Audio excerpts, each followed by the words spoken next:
Hey everyone, welcome to The Grind. We're going to be diving deep into the message that we heard last weekend on digging wells.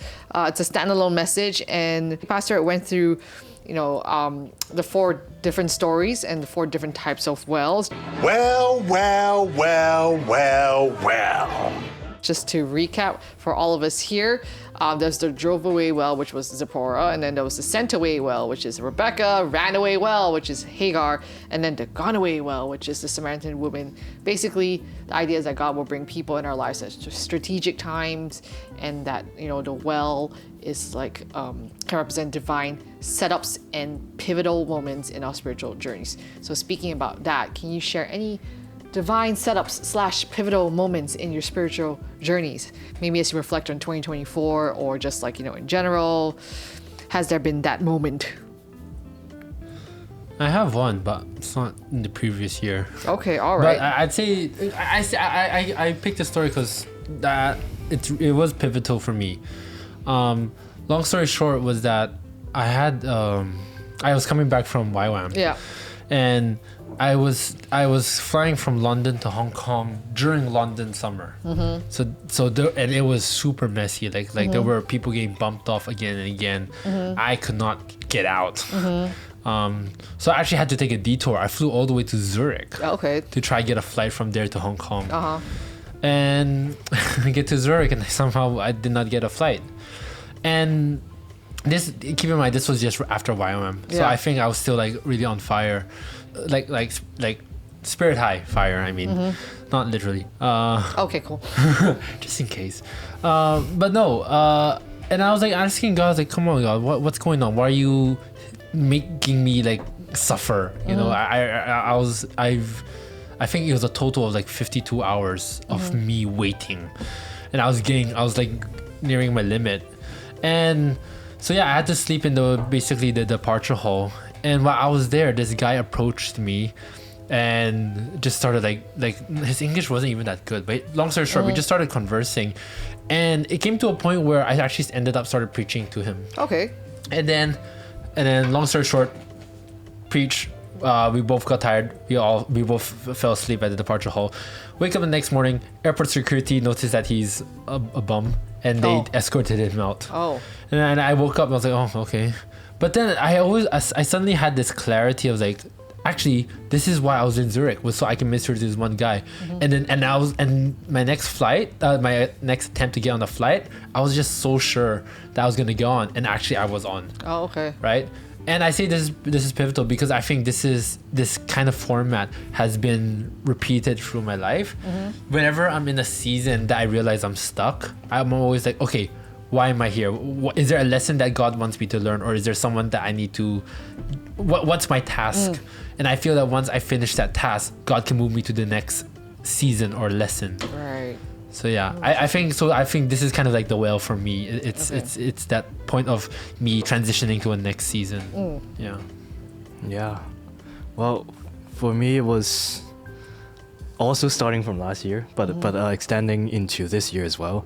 Is my previous contract ended in July 2023, and I also thought it was a little bit disappointing, but also I wanted to leave that place as well because I was there for many years, and it was a good time to go places, and so the contract ended, but then I experienced about 7 months of unemployment, applying for jobs and then waiting. And then I guess the pivotal moment is ending up here at ICA and working full time in church ministry, and the schedule is very different. I used to work Monday to Friday, or even before that I used to work freelance.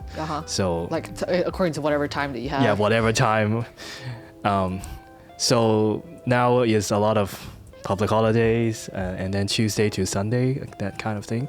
And I think that's very pivotal, and as Dom said, is really a very, very different change of season. I think there are several pivotal moments in my life. I think one pivotal moment is basically when I decided not to be a Christian. I think that was quite pivotal, because that was then I decided that it was important for me to be Christian, because I think it was that moment like, I don't want, what's the point of being Christian? It's such a, if I'm just doing this to, please family, what's the point? And then when the moment I said that, I was like, yeah, I need to get plugged into community. So it was that moment where I think I realized the importance of community. I've seen the power of community play out in my life, whether it be in YWAM, whether it be in back then, it's the moments where I don't have community. That's when I feel as though I just want to tap out and get out. But yeah, I think that was very, very pivotal when I said, I don't want to be Christian anymore. I think that really changed things for me. So I guess that was that point where it's like, that was an interruption in my life where God came and was like, all right, let's time to transform you and Clear. Exactly. So, as mentioned, sometimes we need interruption in our lives for God to transform us. And I think these 4 women had an interruption in their lives. Some of it a very rude interruption. Some of them a nice interruption where they end up with husbands. But which woman at the well story resonates most with you and why? So maybe something to think about is how does it encourage us to see God in our moments of struggle and isolation, and or what does it mean to encounter God in those moments, those unexpected or / mundane moments, because we don't think, well, the well's not exactly the most happening place in the world, Well, all of the stories are pretty extraordinary, but I remember the most what Pastor Ed said about the woman with many husbands. Yeah. I remember he said, why are you guys so have so much prejudice against her? You don't know the details. Yeah. You don't have evidence. And I admit, initially I thought she's an adulterer. Like she messed up. She messed up, but then I don't really know. So when I see other people, I think I should jump to conclusions not too soon. Yeah. and try to know more about the person first. Yeah. Actually, I'd say the same. I think the same story, except for me is in a different approach, because I feel I've come, my faith has come to a point where I am always giving God the green light to fix something in me. Mm-hmm. And so whenever, that's why I kind of say my pivotal story is always finding what he wants me to improve and then move on. Mm-hmm. So I think that resonates with me, because I feel a lot of times I've been that woman where I've had a lot of problems and never really fixed or moved on from it until God comes at my door and knock like, hey, you want to move on from this now? Yeah. You want to move on to what I have prepared for you? Yeah. I think, what Pastor said about the woman at the well, right? The Samaritan woman. Yeah, it's true. All the time, you think that she messed up and everything, but actually, there's just so much more to her story. And I think the fact is that, despite the prejudice, we might have our own preset of prejudice. Jesus is always there to connect with us. I think that's the beautiful part of the story. And I think there's just different aspects of each story that resonates with me as well. So it's not like, oh, this woman. There are moments in the year that I faced rejection, like Zipporah, or feel that moments where I'm being sent out of my comfort zone, like Rebecca, or the moments where I'm running away from something, or people have gone away from me in the season, that kind of thing, right? And so it's just every bit of the story, there's always something that resonates with me. And I think I really liked how with Hagar, the runaway well, is that she actually was the one who named the Lord, and she says, "You are the God who sees me." Which is really powerful, because I think in this season I'm just always fixated on the point that God sees me, look to him. God sees me, look to him.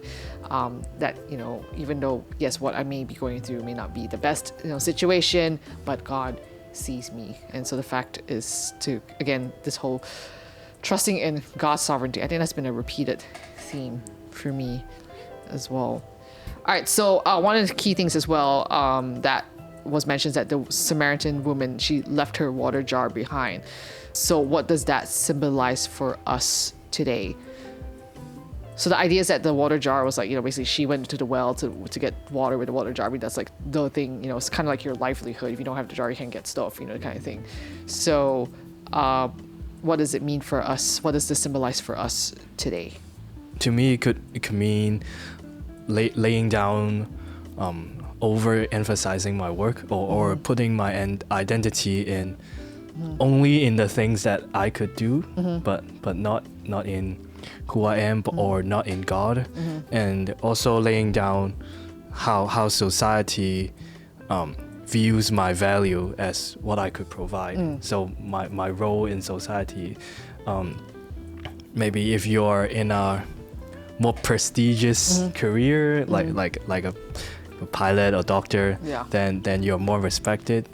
But after the woman encounter God, encounter Jesus, then like those things, maybe it's still important, but there are more important things to go after. Yeah.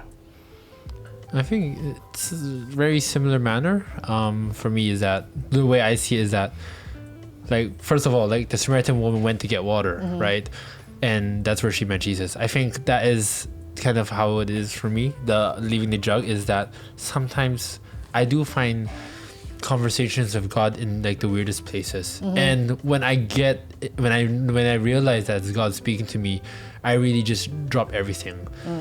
Because I think that's something I want to give my full attention to, because like slight detour, right, with the story. There were two times I basically one was a testimony and the other one was like a picture.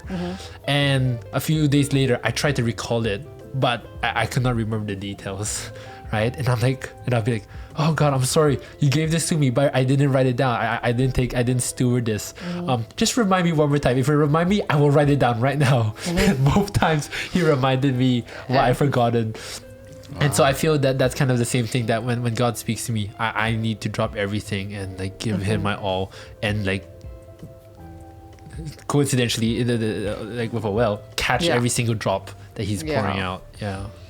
And I think it's a lot of it has to do with surrender, right? Because I think sometimes we may be too attached to what we think is right and what's the way to go, that we won't lay it down. And then even though like Jesus wants to meet us, it's like, oh, sorry, I gotta attend to this first. I mean, she could be like, the Samaritan woman could be like, oh, let me just draw water first and then let's have a conversation. But she kind of just left behind and is like, I need to tell everyone. Like, she became the first evangelist, I would say, I guess, and everyone like heard her testimony, everyone knew her background, like, all right, who is this Jesus? And I think, something to think about is, like, I think all of them, they kind of like wrestled with I guess their situation, right? It wasn't like smooth sailing for each and every one of them. It's more, and like they had to wrestle with their own emotions. They had to wrestle with like stepping out their comfort zone, like being persecuted, or like just whatever it is. And so I think sometimes there needs to be a wrestle with God, and like something, needs to shake before transformation happens. And yeah, I think I'm challenged as well. Is like, is there something that I need to constantly lay down, whether it be things that hold dear to my heart, the desires of my heart, or my pride? Am I giving space to allow Jesus to connect to me? So yeah, with this whole idea of like digging wells, some needs to redig wells, some needs to dig new wells, and I don't know which stage that we're at, whether we need to also leave the well that we're at to find new places. Like, what might redigging wells mean in the context of renewing faith? Like, I guess, how can we apply the idea of redigging wells to revive our own connection to God and others, especially if we think about like the year to come. Now I remember we talked about how we haven't taken photography for a time, and then the font thing. So I would say one of the ways is for me is returning to using music to serve God, and also I think it's a continuous thing as well. It's kind of like carrying your own cross every day. So redigging wells for me could be like keep forgiving people, especially those close to you, in family, at work, in society around you, and like don't let relationships die, but try to actively keep them going. Yeah. That's a good reminder. Yeah, I was like, yeah, good reminder. I think, well, there has to be an intention that the well is a drinking place, that's a necessity. And so I think in this context is that don't wait till you're thirsty till you go to the well. I think that's kind of the way I'm seeing it, because God gave me this metaphor one day, and it really convicted me. He says he kind of said, I'm treating God like my smartwatch instead of my phone, because my phone, okay, I don't know if this is my lifestyle, I don't know if you guys can relate. When I get home, I charge this ASAP because like I always want this full bat the next day. Right. Okay. This on the other hand, I only charge it when it's dead. Oh. Right. Okay. And then I feel God kind of like convicted me on that. Is that like I only charge this when it's dead, because you know it's not as high importance as my phone. I only need this occasionally. And that's kind of like almost how I treat God sometimes, that I go to him occasionally when I need him. And instead, why not keep my phone and watch fully charged? Like always going to the well, right? Don't just go when you need it. Go like, I'm pretty sure there's a lot that he wants to give besides water to you, right? So don't wait till you're thirsty. Like keep drinking. Yeah. Hydrate, y'all. Yeah. And I mean, sometimes you don't need to drink, but you know, you could crave like a nice bottle of soda or something, which I'm kind of craving right now. Yeah, I would say like when we think digging wells as well, it's not easy too. It's not like, oh, let me dig a well and then there's gonna be instantaneous water. I think sometimes when we think about tapping into Jesus, we expect like instantaneous results, but sometimes it's a process. And I think that's what I'm reminded as well. It's like, you know, maybe I want new things. Maybe I want to redig new wells or dig up new wells or whatever it is. But then there's going to take time. It's going to take effort. It's going to take waiting upon the Lord as well. It's going to take perseverance and endurance. And sometimes I think for me, my characters, I just want to push through the pain and push through just get over it. Like just go. Yeah. And sometimes I go too hard and I can get maybe woozy in the process. Like for example, if I'm like say hiking and I want to just get through the pain, sometimes I don't pace and take breaks, and then I'm like, oh, I'm a little lightheaded. I think I might need to pause for a bit. That's what happened recently, and I was like, okay, I need to pause. And so sometimes I think we just need to slowly go through the process, and you know, like ask God, what is it that you know you're teaching me here? Is there a lesson to be learned, or you know, maybe there is no lesson? Then it's like, all right, God, then help me see what you're seeing, guide me in what you're doing as I'm digging this well, as I'm going forward. Because sometimes I think when we go through life, it feels as though it's no end. Like, what's the direction? And so, yeah, I think like in the season for me, it's like, you know, reading wells, but what is the direction? Where do I strategically dig my wells? You know, and if this is a well to be dug, like give me perseverance, give me strength, help me see the end of the tunnel or the end of the well where the water comes in, so to speak. So yeah, I think for all of us here, we're at different places in our life, and I hope that, you know, we'll be able to, you know, as we dig deep into like the well to, you know, really meet Jesus, you know, that we will be refreshed in our own way. So whether it be working through music or working through photographies, I'm starting to go through my art again, you know, and then so yeah, let it be a year of new things. Cool. New things, and we commit to those new Exactly. things. New things. Don't be like, digging it well, you know, I'm done. It's like a little New Year's resolution yeah. lasts for one day. Nah, that's why I don't make New Year's resolutions. And on that note, thank you so much for joining us on the grind, and we will see you next time. Bye-bye. Bye.